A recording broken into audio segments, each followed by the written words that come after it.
Good morning and welcome to our kitchen. I'm Gordie. I'm Patrick Munier. And this is our 310th program. I am so excited about doing this again and hope to make 350 next time.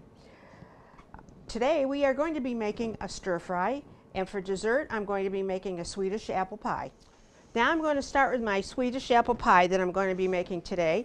And in my bowl I have 5 sliced apples, and I added a tablespoon of sugar and a teaspoon of cinnamon, and I'm going to turn them into my pie plate. So what makes it a Swedish apple pie? You know, Pat, I don't really know. I don't even know why the name was I don't even know why the pie was called Swedish apple pie. I don't know. It's probably because it doesn't have a crust. That's what I was thinking. Could be. So I've got my apples in my pie plate.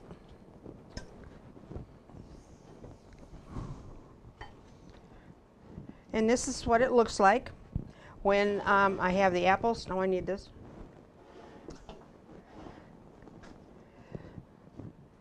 Okay, into my bowl I'm going to turn 3/4 cup of sugar and a cup of flour.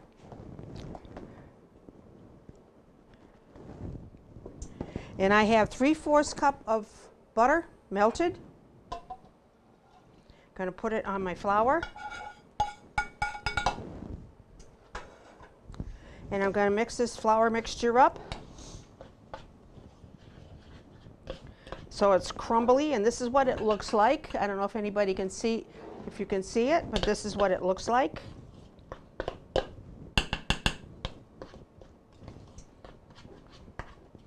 Make sure you get all the flour in it so it's crumbly.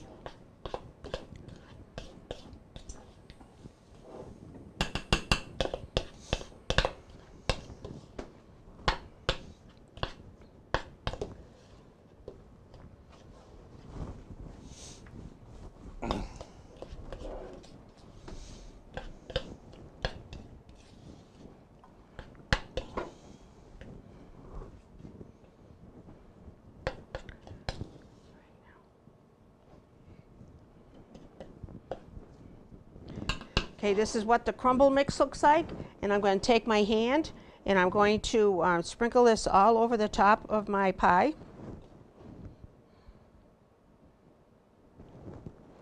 I don't know what the reason is that they call this Swedish apple pie. It's probably because it doesn't have a pie crust. I don't know. I don't know what the reason is. But all I know is good when it's done.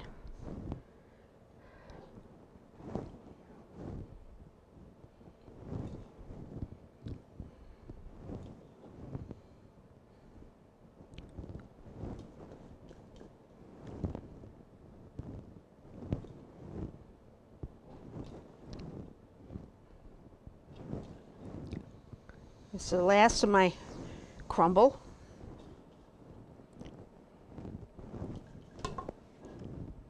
And this is what it looks like when you have the crumble on top.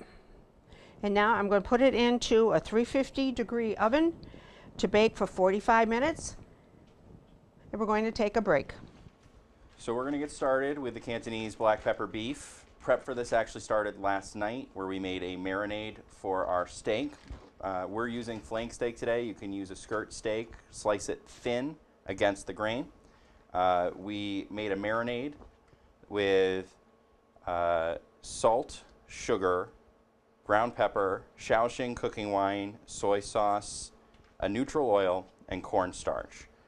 About a half teaspoon of the salt and the sugar, a 1/4 teaspoon of the pepper, a teaspoon each of the Shaoxing cooking wine and the soy sauce, and a teaspoon of the oil, and a teaspoon of the cornstarch. So this stayed in the fridge overnight. We've taken this out to start coming up to temperature a little bit before we throw it in to sear. So we're going to get water going here for some rice. We're going to turn that to high. We're going to start making the sauce, and then we'll get the wok going at the same time.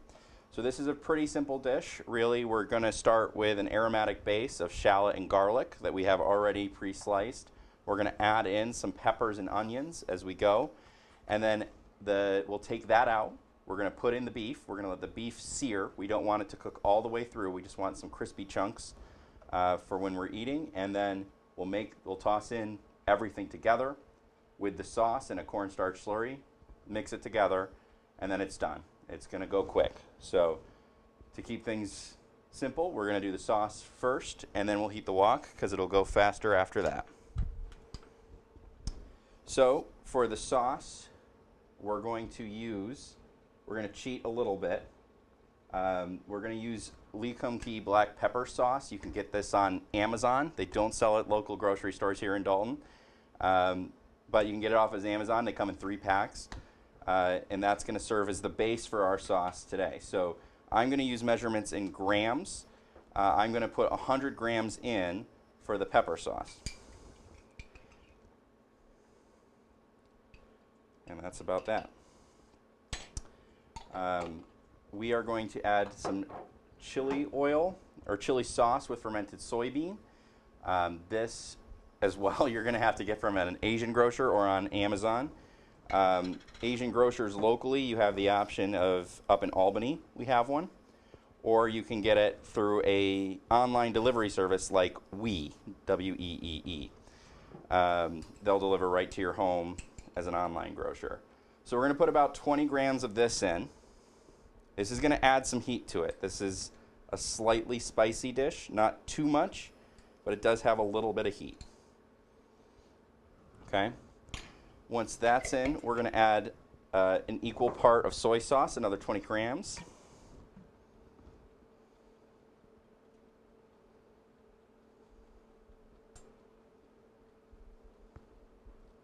Okay. And we're going to add black pepper, where it gets its name from. You want to be generous with this. You really can't add too much to this dish, in my experience. You know, the recipe I'm using from Ethan Klobowski on YouTube, he uses approximately 40 cranks for this sauce. So this is where it gets its name, black pepper beef. I'll usually add a large amount here. I really like black pepper, so I don't be shy with it. And I'll usually finish the dish as well with some black pepper at the end.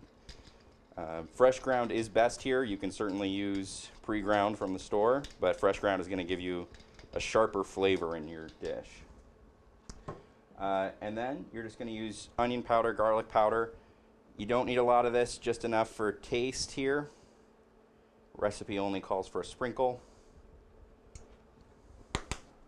And then we're going to finish with some MSG as well. Again, MSG, another thing hard to find locally, but online Asian grocers can ship this to you right at your house.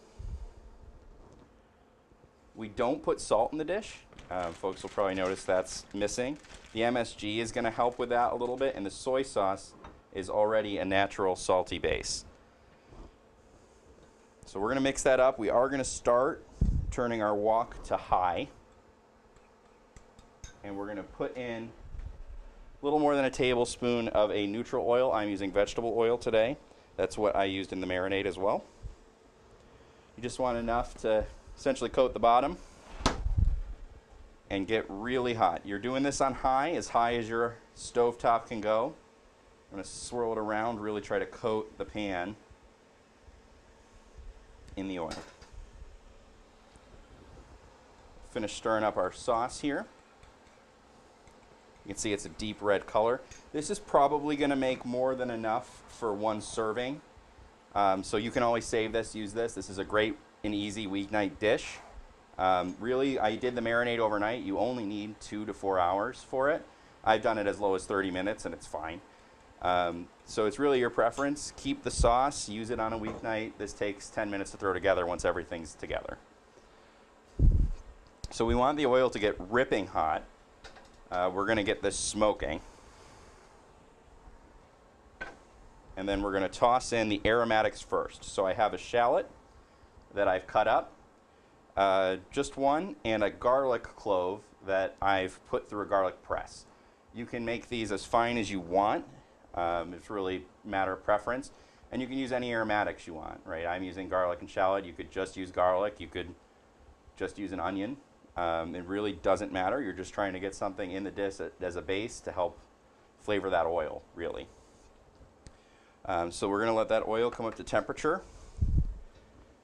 Get to high here. It's already looking pretty hot. It's swirling around nice and easy. So I think we'll add our aromatics.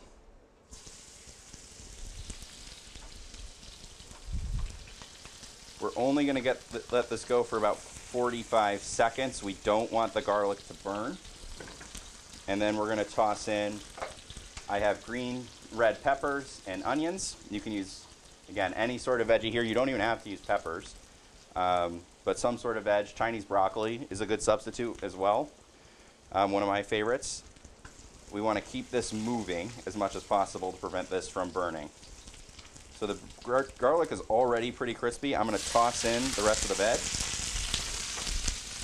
And we're going to try and keep this moving.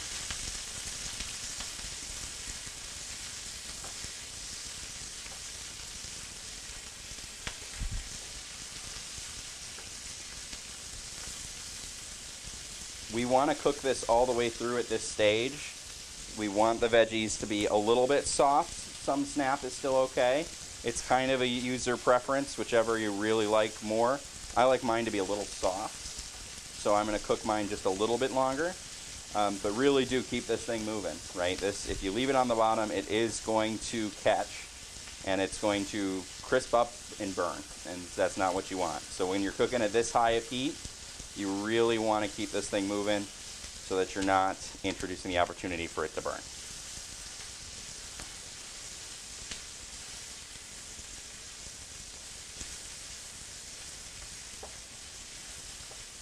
So this dish is kind of reminiscent of fajitas. We typically see this served in a Cantonese restaurant on a sizzling platter, just like you would with fajitas. So you'll see a lot of similarities with how the dish comes together with a fajita. Instead of a tortilla, you're getting a side of rice or noodles typically with your stir fry.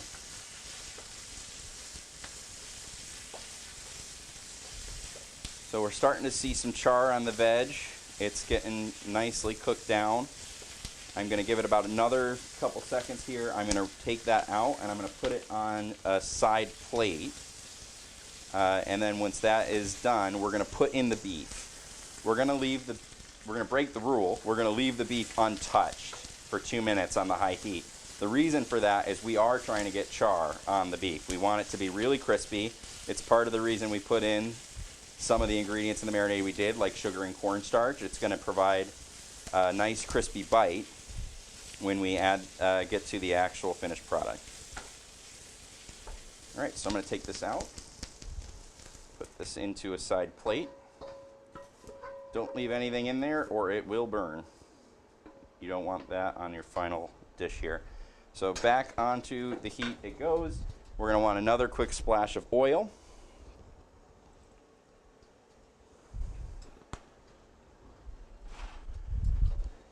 Get that kind of all across the bottom there. We want to make sure the meat has something to come in contact with to cook it through.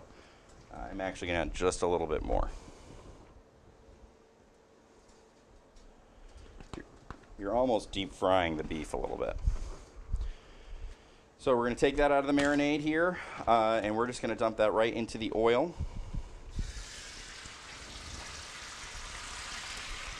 And we're going to break it up just a smidge to line as much as we physically can. And then we aren't touching that for 2 minutes. You really don't want to move it too soon. If you do, you'll break up the probability it comes crispy.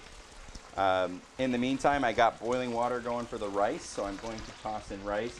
I'm using a pretty simple store-bought brand today. Just going for equal ratios, water and rice, and then taking that off the heat once it's boiling and putting a cover on it for about 5 minutes. So I'll do that while the beef cooks and get it out. All right, so now we've got the beef in for a couple minutes. I am going to start moving this around now. We've got some crispy parts on the bottom. We are going to add the rest in. So the onions, peppers go back in. Mix it all back up. We are back in the phase where we want to keep this moving.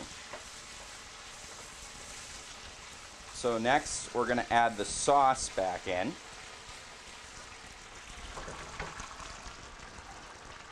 You really want just enough to coat everything to your liking here. I like a nice thick coating on everything, so I may use my full batch. While that goes, I'm going to get a little bit of water. And I'm adding a couple tablespoons of cornstarch. Mix it together to make a slurry. We're going to put some of this in the dish, a little bit at a time, to help thicken the sauce. It's going to really help it bind to the veggies and the meat. So I'm going to add a little bit more of the sauce. I am going to use the whole batch this time around.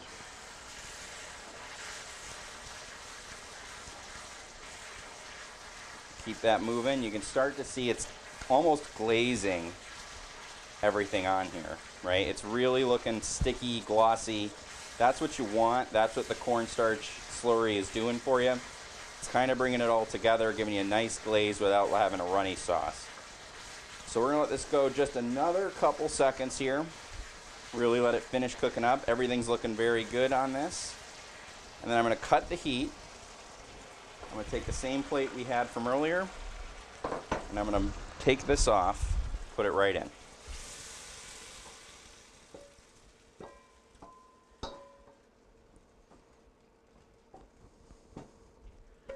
Like I said, I like to finish with a little bit of black pepper.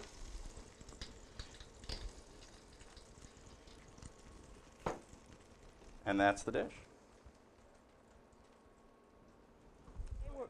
Okay, we're back on, and this is my pie. I just took it out of the oven, and this is what it looks like.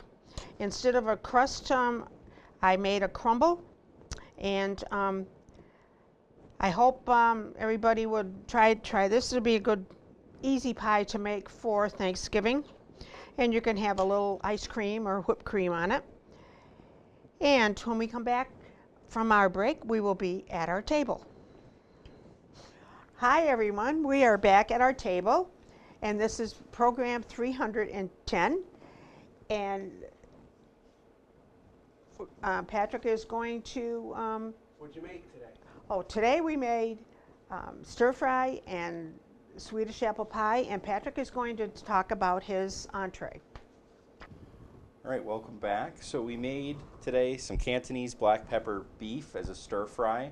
A very simple base. We started with a marinade for our steak, which was based off of a very simple recipe from J. Kenji Lopez Alt to kind of velvet the meat, make it soft and tender for when we actually stir fried it to help get those crispy chunks. We made a sauce using Lee Kung Kee black pepper sauce as a base and fermented soybeans in a chili sauce to really spice up the flavor in the dish. We mixed that all together for a quick stir fry that took no more than 15 minutes to make.